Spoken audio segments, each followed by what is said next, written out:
Sir Robin's Advice 101. More sufferings, more winning. Isang linyang paulit-ulit na bumabalik tuwing pakiramdam mo sumusobra na ang bigat ng mundo. Pero sabi sa Romans 8:18, ang mga pagtitiis natin sa kasalukuyan ay hindi maihahambing sa kalulhatiang ihahayag sa atin. At dun mo maintindihan, hindi sayang ang luha, hindi walang kwentang pagod, hindi aksidente ang sakit. Lahat tayo may laban.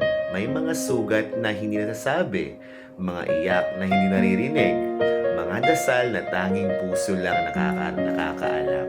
Pero tandaan mo, ang sakit hindi ka sinisira, hinuhubog ka nito. Ang bigat, hindi ka pinapabagsak, pinatitibay ka nito.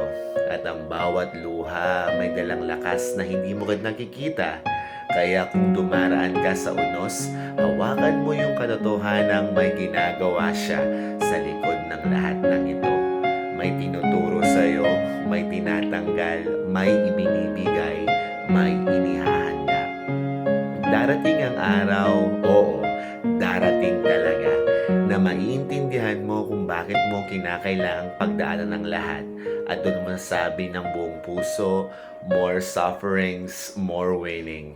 Dahil kung gaano kabigat ang laban mo ngayon, ganon din kalaki ang tagumpay na inilaan niya para sa iyo, kaibigan.